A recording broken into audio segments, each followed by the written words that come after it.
Our final speaker, and the only thing that separates us from a coffee break is David Cox. So he's a MD PhD student at Harvard and a member of the Zhang lab. And he initially started working on Cas9 in the lab in some of the early papers, but now has kind of moved to uncharted territory and will tell us about a new CRISPR system. Great, thanks, Jonathan. I'm glad that I'm talking right now because I think Professor Davidson and Eugene's talk had some great background, which will allow me to help you guys get to the coffee break a little bit faster. So today I'll be talking about Cas13b, which is a differentially regulated class 2 CRISPR RNase. Just some background, which I'm sure by now you're all familiar with, but we have adaptation that occurs in CRISPR-Cas systems, which is largely mediated by Cas1 and Cas2. And then we have interference, which is mediated by the mature CRISPR RNase in combination with Cas genes. And the reason that I put up this slide is because Cas1 and Cas2 are important to the way that we ended up finding this new class 2 CRISPR system, which is, of course, the systems where you have a large single effector protein that mediates the interference phase of CRISPR immunity. And so prior to our work, what had really been done is that people had used Cas1 and Cas2 in the CRISPR array as search seeds, and that allows you to find things like Cas9 and CPF1. Eugene's group and others have also used Cas1 in the CRISPR array as a seed, and that allows you to find some more interesting things, including C2C2, which you heard about yesterday, which is similar to what I'll be talking about today. And what we ended up doing is we ended up just using the CRISPR array to go hunting for new class 2 CRISPR systems. And this was a strategy that we used. Eugene has already talked about something very similar to this. And was helpful in executing this strategy. But really, it's just using PyLR-CR to discover CRISPR arrays, doing ORF discovery near those CRISPR arrays, and then imposing some criteria that would ensure that we weren't looking at things that had likely already been found. So the biggest thing was excluding Cas1 or Cas2 from nearby that array, and then ensuring that the proteins that we were looking at that were not near Cas1 or Cas2 were in the neighborhood of sizes of what you might expect for a class 2 CRISPR system. And the last thing that we did is we blasted some of the hits that we got from here, and we just ensured that those other blast hits, those related proteins, were also nearby CRISPR systems, nearby CRISPR arrays as well, to ensure that they were likely functional. And so when we did this, we found this locus that we now call the type 6b CRISPR locus.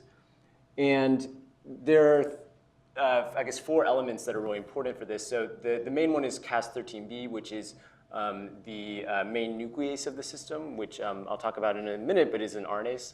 And then what we found that was really interesting is a lot of the times it occurs with these other smaller genes nearby it, which we ended up calling CSX27 or CSX28. And you never get both of those genes in the locus at the same time. It's either one or the other. And because of that, we ended up naming that we ended up further dividing this CRISPR system into 2 different subtypes. So we had the 6b1 subtype, which is defined by CSX27, and we had the 6b2 subtype, which is defined by this gene called CSX28. And you guys have already heard about C2C2, so this is a little bit of a similar story at this point. But we immediately noticed that there were what appeared to be hep-N domains in the Cas13b protein, and this is an arginine separated by either 4 or 6 amino acids and then a histidine, which has been shown to be catalytic in a variety of experimentally characterized RNases, including C2C2 and CSM6, CSX1, other CRISPR proteins. And that's all I'll say about it for now, but we did end up finding that these ended up being the catalytic domains for Cas13b as well. All right. So one of the first things that we wanted to do is just define what the mature CRISPR RNA looked like in order to do further experiments. So for this, we took the bacterium Berghelia zoohelicum, which I think comes from a dog's mouth, and we cultured it in the lab, and we extracted RNA from it, and we looked to see, is it expressing CRISPR RNase? Of course it does. It also has this really interesting feature, which is not very common among 6b systems, but you do see it a little bit, is that there are actually 2 forms of the direct repeats in the system. You have this short 36 nucleotide direct repeat, which most 6b systems tend to have. And then we also saw this much longer 88 nucleotide direct repeat, which actually seems kind of like a concatenation two 36 nucleotide direct repeats with a little bit of extra stuff in the middle. And if you look at what these peaks from RNA-seq relate to, it seems like what's going on is that you're getting a full 30 nucleotide spacer. That's the same length as the DNA spacer is transcribed, and then you're getting the full 36 nucleotide DR all in RNA form. So you're getting individual spacer repeat units. And when you look at the long, DR part of the array, you see something similar, where you see the 30 nucleotide spacer and you see the full DR put on. And because it seems like this DR is really a concatenation of two DRs with a little bit of extra stuff, what we observed is that if you just were to computationally predict what this would look like, they have structures that are very similar at the end that's closer to the spacer. So we think maybe that's part of the reason why these exist, or why these have been allowed to exist. We also showed, so that's great, but that's just really basically an observational experiment. We want to go and see if Cas13b was directly involved in doing processing of primary array transcripts down to mature CRNAs. And so we transcribed part of the short DR containing array and then part of the long DR containing array. We incubated it with Cas13b, and indeed we could observe processing of these synthetic arrays down to their individual mature cRNA forms. So this made us much more confident that the things that we observed from RNA-seq were probably the mature cRNA forms, so we can move forward with that. We also tested whether or not the HepN mutations, since these are involved in RNA catalytic activity, if those were also involved in processing. The mutations of either the first or the second HepN domain, or all of them together, did not show any effects. We now know from other work that, at least in C2C2, it seems like there's a separate RNA processing domain that's independent of the HepNs that seems to mediate pre-cRNA processing. This is just showing what all these bands correspond to. The next thing that we did is we wanted to define the properties of Cas13b that allowed it to target RNA. So we decided to take an approach that would allow us to test many, many different guides. So we can tell what properties of the guides allowed them to be either successful or unsuccessful. So we could, right off the bat, build a very good targeting model for this system. So what we did is we designed spacers targeting 45 essential E. coli genes, and we created every single possible spacer against those monocistronic genes. And this allowed us to get 54,600 unique spacers. So we thought we'd get a lot of information out of this experiment, which we did. And then we compared what happened to those spacers against some non-targeting spacers, 1,100 non-targeting spacers. All right, so we designed the spacers. We create a library of spacer plasmids. We co-transform that library of spacer plasmids either with Cas13b or Cas13b and CSX27. I'll talk about CSX27 in a little bit. Then we select for clones containing the Cas and the guide plasmids. And now at this point, if you're a successful spacer and you knock down an essential E. coli gene, you should decrease the cell, the growth of that cell, or you should just result in death of that cell, also resulting in depletion of that spacer from the original spacer pool. Right, so that's really the last step, is we isolate and sequence the spacers from surviving colonies, and we take spacer depletion to indicate effective spacer activity. And so when we do this experiment, we have down here in gray, these are the non-targeting guides, and then we have over here the depletion levels. So higher up means that you're more depleted and that you're more likely to be active. The alternating shades of blue are the different genes, and these are just these spacers in order along those genes. Okay. And we created two different levels of spacer depletion to analyze our data. One is safely depleted, which is 5 standard deviations above the mean of the mean depletion of the non-targeting guides, or we did strongly depleted, which is the top 1% of all spacers. When we do this, you can see that actually there are a lot of spacers that are very strongly depleted. And so that was really promising. And the other thing that we looked at is we said, okay, let's forget about the gene identity and let's just let's just plot each spacer as a function of where it lies along the length of that gene and see if there's, does it have to target in the 5' end or near the 3' end or somewhere in the middle in order to be effective. We can see that really you could target basically anywhere along the gene, and that was sufficient to mediate depletion of those of different spacers. Okay, so when you take just these strongly depleted spacers and you look what's going on with them, we looked at the guide sequence. We didn't really see much that really stuck out to us from the actual guide sequence itself. What we saw was that there were sequences on either the 5' or the 3' side that seemed likely to be influencing the efficiency of Cas13b targeting.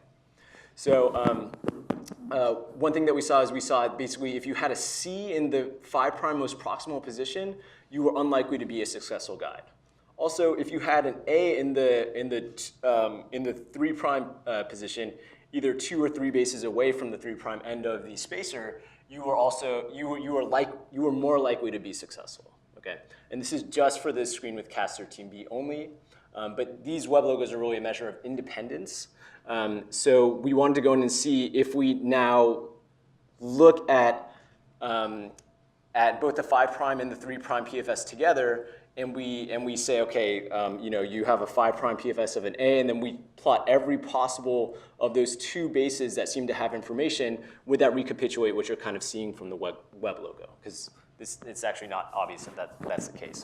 And when we did that, indeed, we did see that actually it seems like you actually need to have the 5' PFS and the 3' PFS, those 2 positions, both need to be kind of follow the rules that we saw from the original web logo in order to be a successful spacer. All right, so you can see here that if you don't have a C, you're really not going to do very well. Yellow is better. And then if you look at all the different dinucleotide combinations, you need an A in the 2 or the 3' position in order to be successful. So you really have to have those 2 things in order to work successfully as a guide. Okay, so that allowed us just from the screen to derive the rules really of D, which is not C, and then NAN or NNA as the PFS is analogous to the PAM for Cas13b. We wanted to validate this rule, so these rules. So what we did is we just did a secondary screen targeting the kanamycin resistance gene, and we just co-transform this smaller set of guides with a kanamycin resistant plasmid, and then we select for the presence of the of Cas13b and the kanamycin resistance plasmid, similar to the previous screen that was done. And in this kanamycin screening library, we designed guides that satisfied both rules, so they had both the 5' and the 3' PFS rules satisfied. We also designed guides that only satisfied one of the rules, either the 5' or the 3' PFS, and then guides that satisfied no rules, and then also non-targeting guides. And we did this, it seemed to confirm our prior thought, which is that really both rules would likely be the best. One rule seems like can work under certain circumstances, and then if you satisfy no rules, you're not very likely to be a successfully targeting guide. At this point, we still hadn't confirmed that we're actually targeting RNA, because when you're doing the coli central gene screen, that could just be cutting DNA theoretically, and you could still produce similar results. So another graduate student in the lab, Nina Pizoka, did a lot of great biochemistry for this project, and she showed that indeed that this just targets RNA in vitro. She also tested out double-stranded RNA, double-stranded DNA, single-stranded DNA, and showed that really indeed single-stranded RNA is the preferred target of Cas13b, and it doesn't act on anything else. We also observed the collateral activity, which you guys heard about yesterday from C2C2, which is shown here. And really what this is you can see that when you target a labeled RNA, you get destruction of that labeled RNA. But if you target an unlabeled RNA and you have an unrelated labeled RNA in the reaction as well, you also get destruction of that labeled off-target RNA, which has now been utilized in a lot of really interesting work, which I won't get into. You guys heard a little bit about that yesterday, and I'm sure you'll hear more about it today. This is just to summarize kind of what we think is happening. We think that really what's happening is you get obviously cleavage of the on-target RNA. But then once Cas13b hits that, it seems like it also will go on and cut off-target RNAs as well. Okay. Professor Davidson just got finished showing a lot of these plaque assays, so I don't need to go into it too much here. But we wanted to show in vivo that this was also targeting single-stranded RNA, and for this we utilized the MS2 RNA phage, which has, it's an RNA phage, and it has no DNA intermediate as part of its life cycle.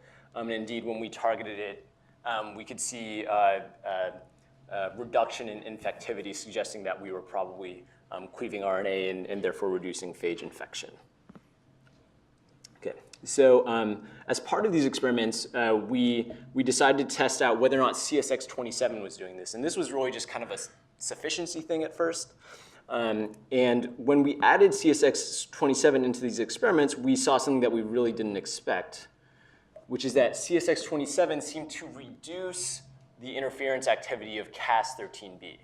Right? So if you look at Cas13b interference here, you can see it becomes about three logs weaker when you add CSX27 into these drop plaque assays. And these seem to be true against most of the spacers that we tested it with. But if you guys remember at the very beginning of the talk, there are two types of Cas13b containing loci, some that have CSX27 and then some that have CSX28. So then once we saw this result with CSX27, we were really curious, what is CSX28 doing? And for CSX28, we had this really interesting observation, which is it seems to be doing actually the opposite of CSX27. So Cas13b from a naturally CSX28 containing locus on its own seems to have, there's interference, but it's not very robust interference. But when you add in CSX28, it seems to really, really bump up the levels of interference. So that was really exciting and very unexpected. And so at the time, we had this model where basically we have Cas13b, which is capable of cutting RNA on its own. The CSX genes aren't necessary or sufficient for cutting RNA. But they did seem to modulate the activity, where CSX27 seems to inhibit the activity, and CSX28 seems to promote the RNA interference activity of Cas13b.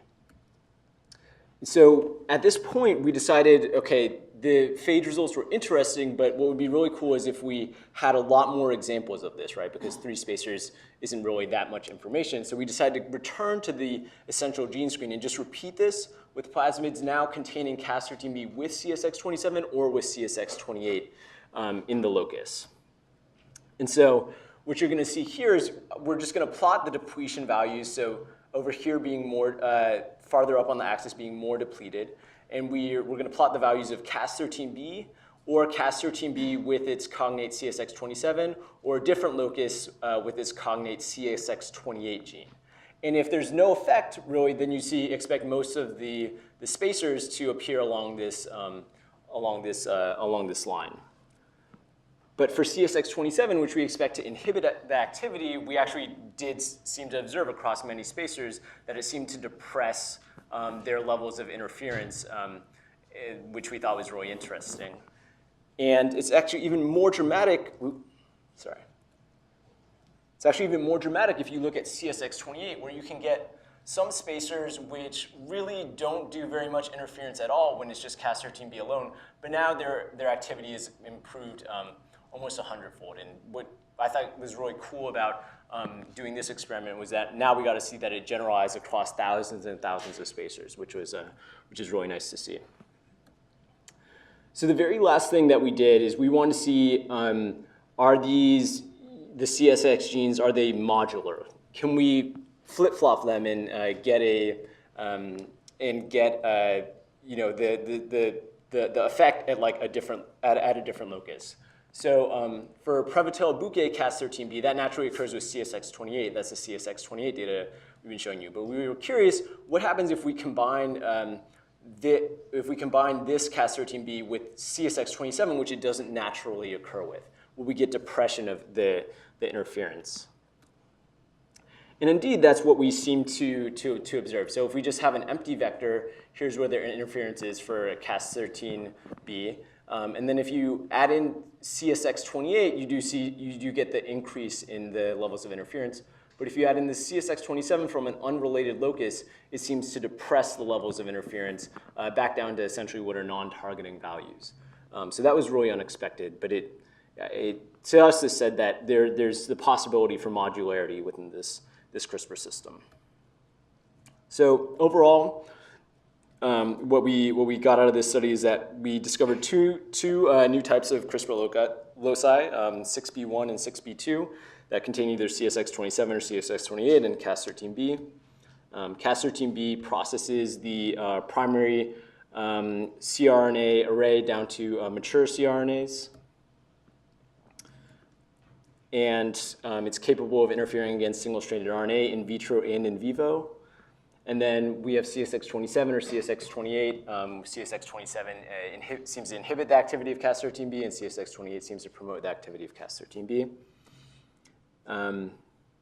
Here's the paper. It came out a little while ago, so if you guys are interested, I suggest checking it out. There's a lot more data that I wasn't able to put in here that's very informative for the biology of Cas13b that's in here. So yeah, and with that, I'd just like to thank the Zhang lab. I'd like to especially thank Feng, Nina Pizoka, and Aaron Smargan, the other graduate students that I worked on this project with, Rhiannon, who helped us a lot with writing the paper, our collaborators, Eugene and Kira, and then all my affiliations.